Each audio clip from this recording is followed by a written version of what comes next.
Picture this moment. The darkness before dawn, on April 18, 1942.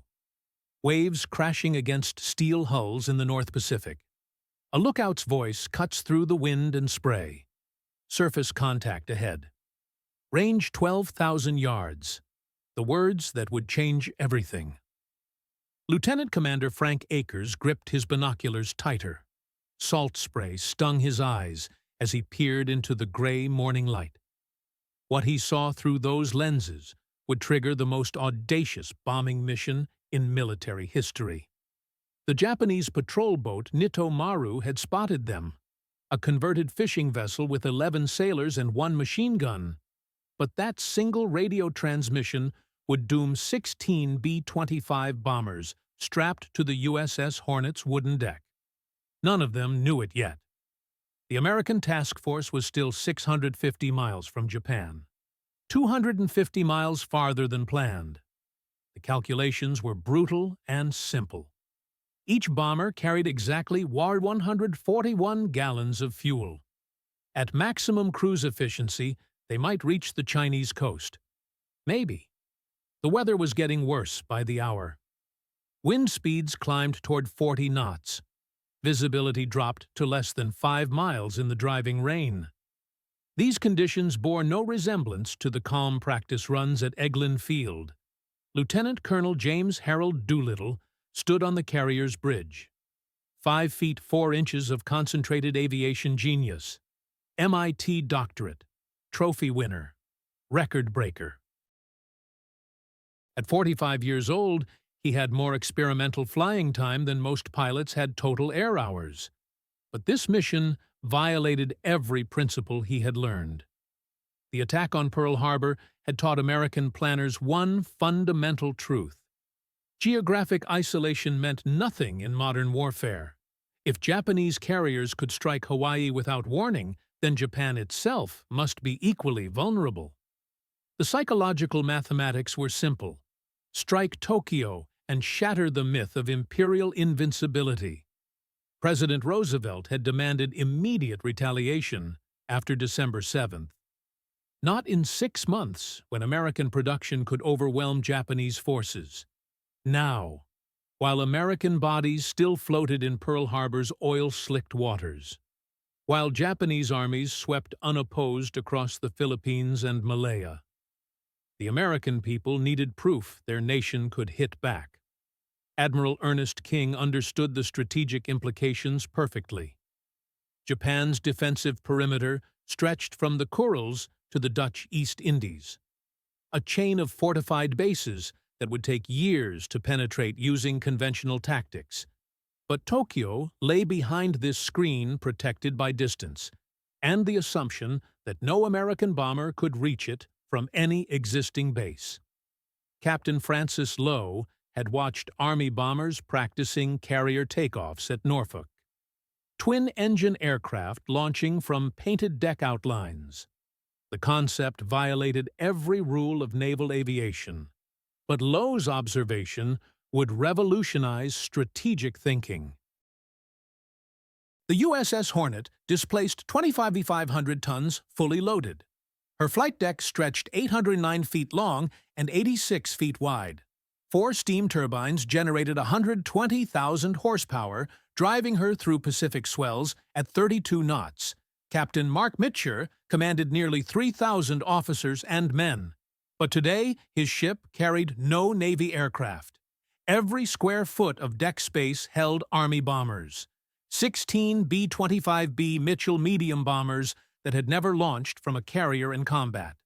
The B-25 represented American industrial adaptation at its finest. 67 feet 7 inches of wingspan.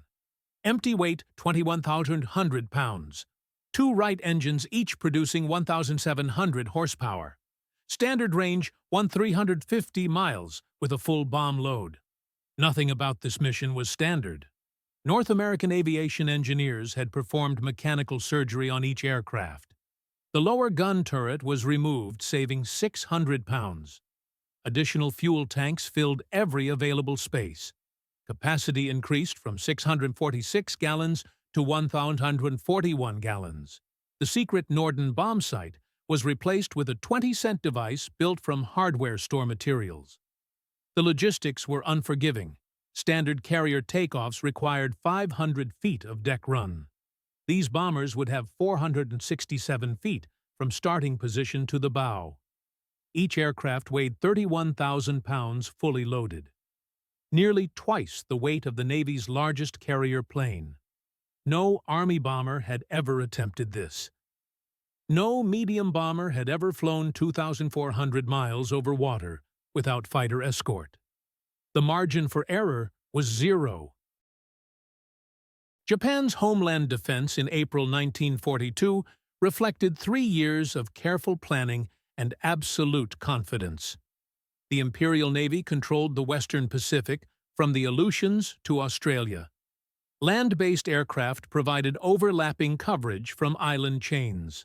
Submarine patrol lines monitored approaches to the home islands. But the first defensive line was more basic.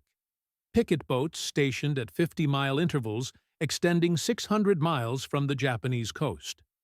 Each vessel carried radio equipment capable of transmitting contact reports to Tokyo. The system was supposedly foolproof. Admiral Chuichi Nagumo commanded the carrier force that had devastated Pearl Harbor.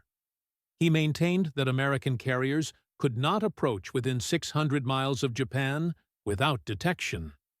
The nearest American bases capable of launching heavy bombers were over 2,000 miles away. The mathematics of fuel consumption made conventional bombing raids impossible. General Hideki Tojo had assured Emperor Hirohito that divine winds would protect the homeland from American attack. The Japanese public believed their islands were surrounded by an impenetrable screen. Enemy aircraft would never darken Japanese skies. This absolute certainty would make the psychological impact even more devastating. At 0310 hours, the radar operator aboard USS Enterprise reported surface contact. The vessel was tracking southwest at 9 knots, directly across the task force's intended path. Admiral William Halsey faced an immediate decision: continue toward the launch point and risk detection or launch immediately from beyond optimal range. The Nito Maru had spotted the American ships at dawn. The radio operator transmitted his contact report. 3 enemy carriers sighted. Position 650 miles east of Japan. Course west, speed 20 knots. Atmospheric interference garbled the transmission, but enough reached Tokyo to trigger an alert. USS Nashville opened fire minutes later.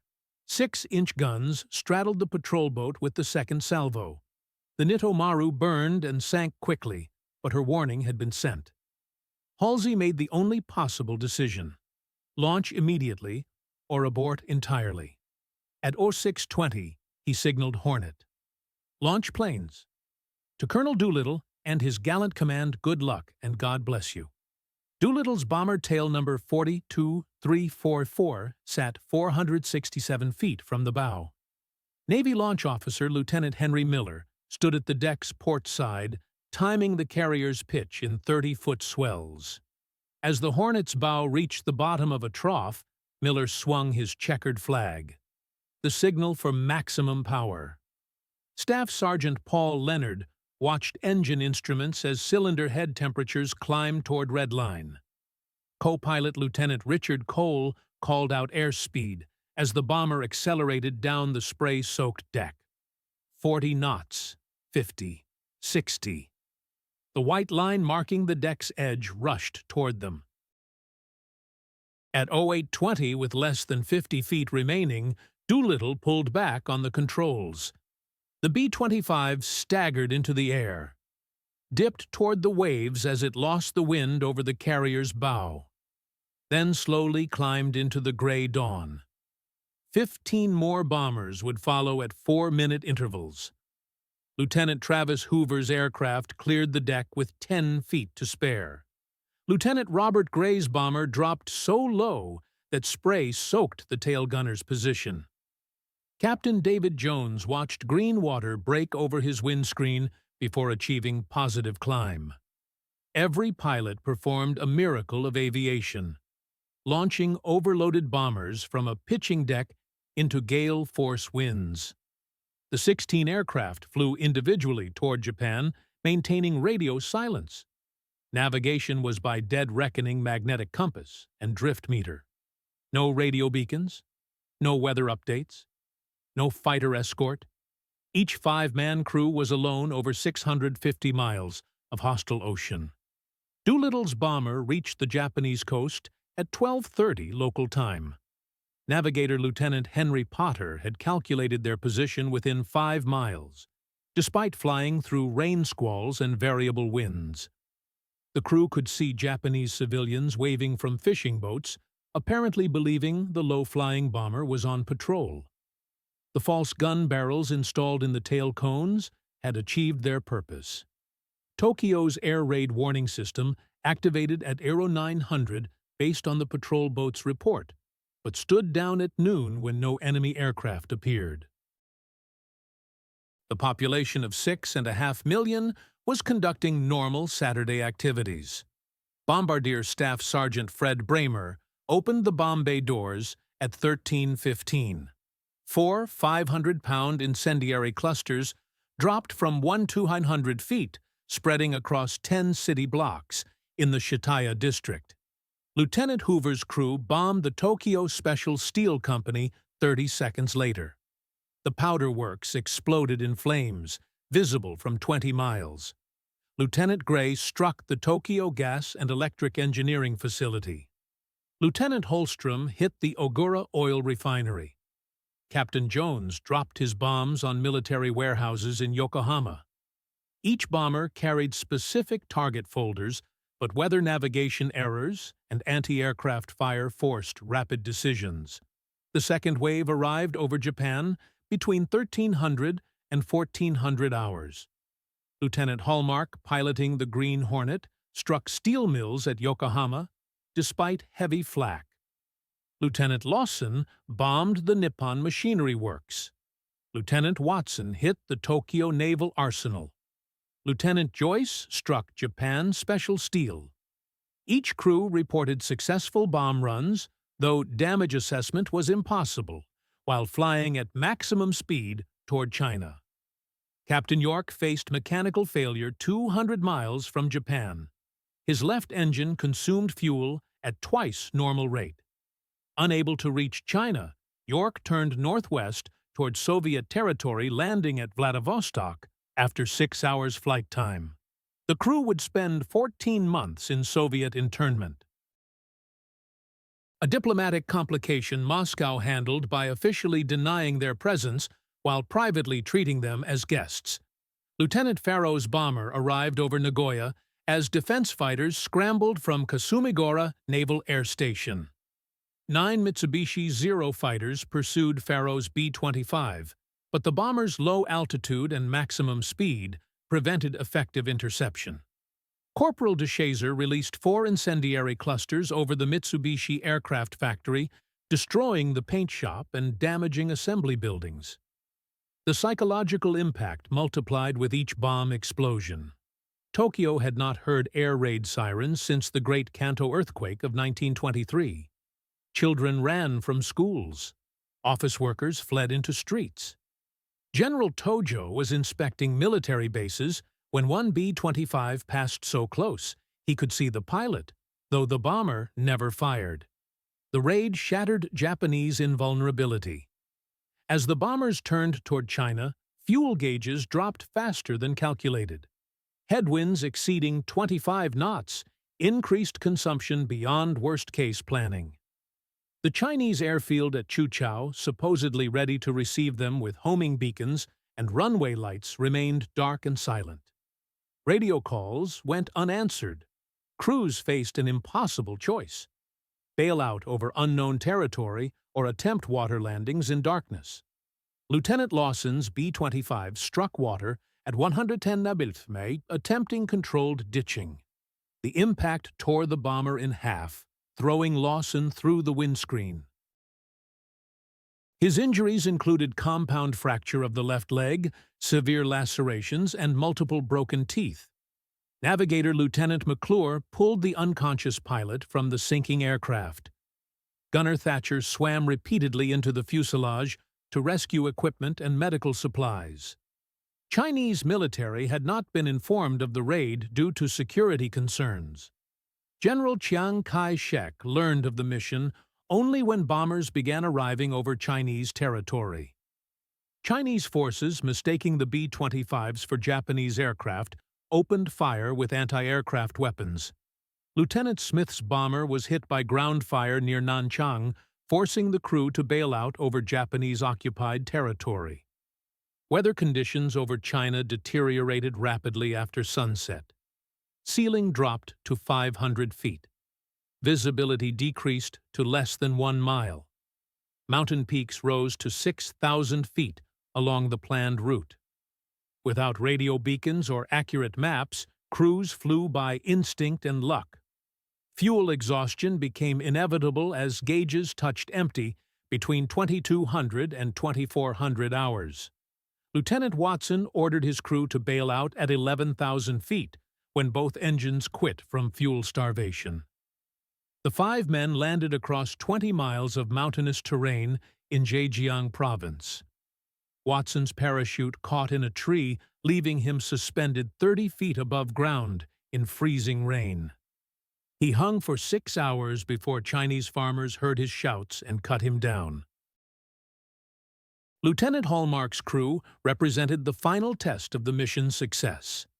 After bombing Yokohama, Hallmark flew west toward China as darkness fell. Navigator Nielsen calculated they had passed the Chinese coast, but no airfields appeared. Fuel gauges read empty. Both engines ran on vapor. At 23:45 hours, Hallmark gave the order: prepare for crash landing. The B-25 struck water near the Chinese coast with devastating force. The impact threw Hallmark against the instrument panel, causing severe head injuries. Co-pilot Meter was knocked unconscious. Bombardier Dieter and engineer Fitzmaurice drowned in the sinking aircraft. Nielsen managed to escape through the broken canopy and pull Hallmark and Meter to shore. Lieutenant Farrow's crew faced similar disaster. After bombing Nagoya, Farrow's bomber ran out of fuel over Chinese territory. The crew bailed out into complete darkness at 8,000 feet. Bombardier de Scheiser landed in a rice paddy filled with human waste used as fertilizer. Covered in excrement, lost, and unable to speak Chinese, de Scheiser wandered for hours before encountering a Japanese patrol.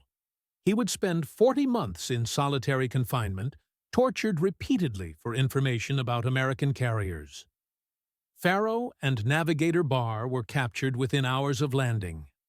Engineer Spatz was beaten unconscious by Japanese soldiers, who found him hiding in a Buddhist temple. Co-pilot Haidt was captured while seeking help from Chinese villagers who had been threatened with execution if they aided American airmen. The Japanese response was swift and brutal. Emperor Hirohito personally ordered that captured airmen be executed as war criminals. The raiders had not worn military uniforms during the attack, technically making them spies under international law. 8 captured crewmen were subjected to mock trials in Shanghai. Lieutenant Farrow and Hallmark, along with Sergeant Spatz, were executed by firing squad on October 15, 1942.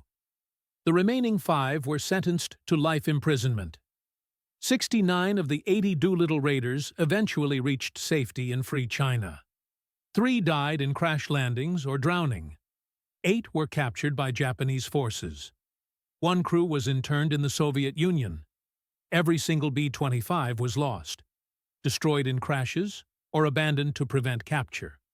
The material damage to Japan was minimal: 50 dead, 252 wounded, 112 buildings destroyed or damaged. Doolittle considered the raid a failure. Standing in a Chinese rice field beside his crashed bomber, he told his crew he expected court-martial for losing the entire force. "I've lost all 16 planes. The mission was supposed to boost American morale, and all I've done is prove bombers can't operate from carriers." His engineer Staff Sergeant Leonard replied, Colonel, you've just won the Medal of Honor. The Japanese Navy's reaction was immediate and catastrophic for their long-term strategy. Admiral Yamamoto, commander of the combined fleet, had been eating breakfast when informed of the raid. He remained silent for 30 minutes, then issued orders that would lead to Japan's first major defeat. The Midway operation, previously considered unnecessary, was approved immediately.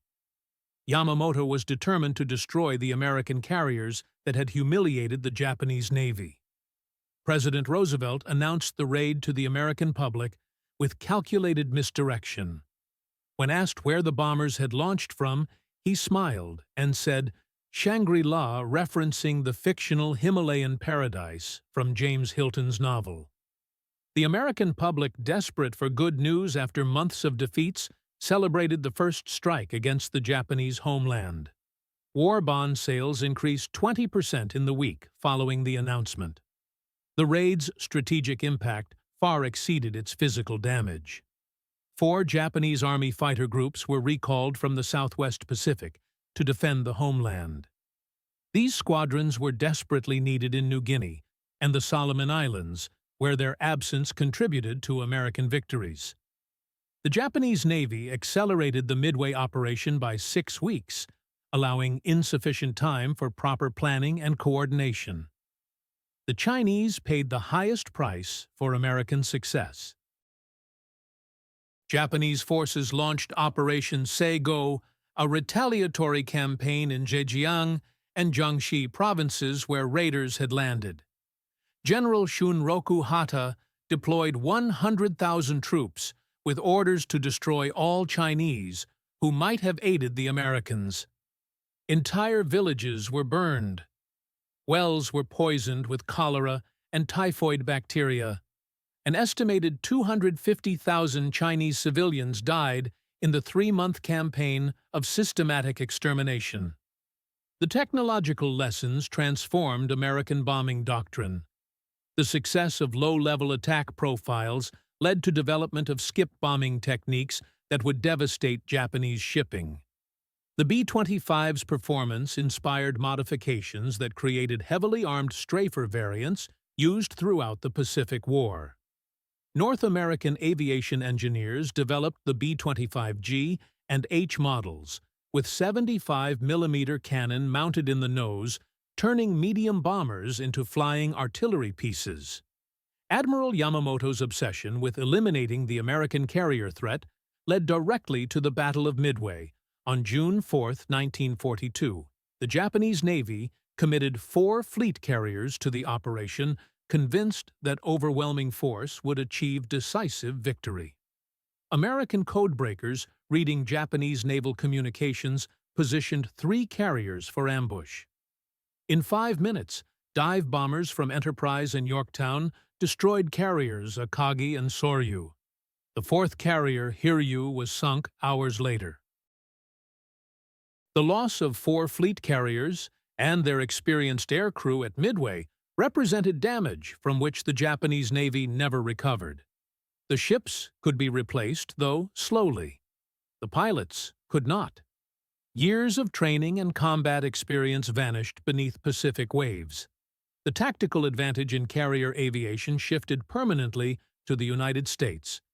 This strategic reversal traced directly to 16 B-25s launched from USS Hornet on a stormy April morning. Doolittle received the Medal of Honor from President Roosevelt at the White House on May 19, 1942. He was promoted directly to brigadier general, skipping the rank of colonel. He would command the 12th Air Force in North Africa, the 15th Air Force in the Mediterranean, and finally, the 8th Air Force in England. Every member of the raid received the Distinguished Flying Cross. The Chinese government awarded the raiders the Order of the Cloud and Banner. The human cost resonated through decades. Lieutenant Lawson's memoir, 30 Seconds Over Tokyo, became a bestseller and Hollywood film. Corporal de Chazer, after 40 months of Japanese captivity, returned to Japan as a missionary, eventually converting one of his former prison guards to Christianity. Lieutenant Cole Doolittle's co-pilot lived to age 103, passing away in 2019 as the last surviving raider. The technical specifications that made the raid possible became military doctrine. Carrier-based aviation evolved from fleet defense to power projection. The concept of joint operations between Army and Navy forces, revolutionary in 1942, became standard practice. Special operations requiring extreme range and minimal support traced their heritage to 16 bombers launching into an impossible mission.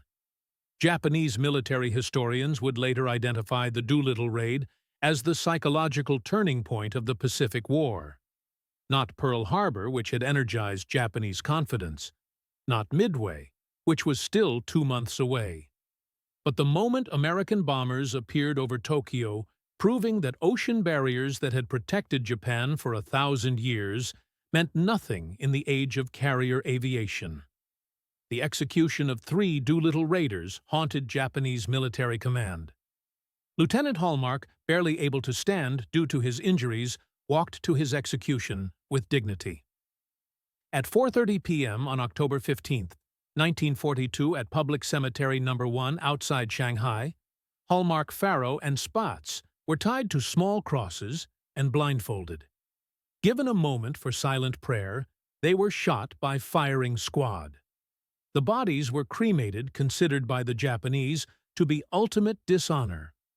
Lieutenant Meter Hallmark's co-pilot, who survived the crash, died in captivity on December 1, 1943, from malnutrition and dysentery. The surviving prisoners Nielsen, Heitbar, and de Chazer endured 3.5 years of torture, starvation, and solitary confinement before liberation in August 1945. Their survival was attributed to mutual support, a smuggled Bible, and sheer determination to outlive their captors. The operational statistics remained staggering even in retrospect. 16 bombers weighing 31,000 pounds each launching from a carrier deck in 40-knot winds and 30-foot seas. Flying 650 miles to targets they had never seen, navigating by compass and intuition. Dropping 64,000 pounds of ordnance across 5 Japanese cities in broad daylight. Then flying another 1,500 miles to attempted landings in darkness over unknown terrain.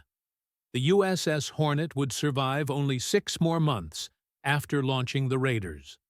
Sunk at the Battle of Santa Cruz Islands on October 26, 1942, she took 140 aircraft and 111 crew members to the bottom of the Pacific. But her legacy was secured on April 18th, when 16 Army bombers accomplished what Japanese military planners had declared impossible. The raid represented more than a military operation. It demonstrated that creativity could overcome numerical disadvantage, that courage could substitute for resources, that 16 aircraft could change the strategic balance of the world's largest war. The Japanese learned their homeland was vulnerable.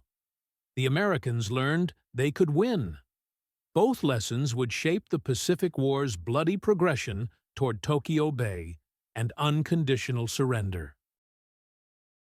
In the archives of the National Museum of the United States Air Force, a twisted piece of aluminum bears serial number 402267. It is all that remains of Lieutenant McElroy's B-25, recovered from a Chinese mountainside in 1962. The metal is scarred by impact and weathered by decades of exposure. But forensic analysis revealed traces of Tokyo factory smoke embedded in the aluminum. Molecular evidence of a mission that proved heavy bombers could launch from aircraft carriers and change the course of history. The final measure of the raid's impact came from an unexpected source.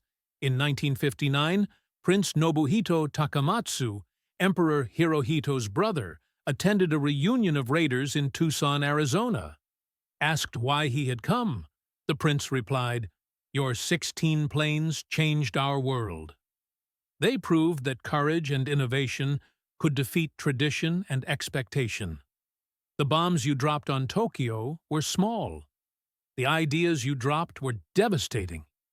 Every modern carrier aircraft launching from American flight decks carries the heritage of April 18, 1942. Every joint service operation builds on the precedent established when Army Air Forces and Navy personnel proved that service boundaries meant nothing when national survival was at stake. The Doolittle raid did not win the Pacific War. It proved the Pacific War could be won. The 16 B-25 Mitchell bombers that launched from USS Hornet carried more than bombs and fuel. They carried the concentrated will of a nation that had been bloodied but not broken. They carried the promise that geographic distance provided no sanctuary from American retaliation. They carried the future of carrier aviation special operations and joint service cooperation. Most importantly, they carried proof that in modern warfare, the impossible was merely difficult, and the difficult was merely Tuesday.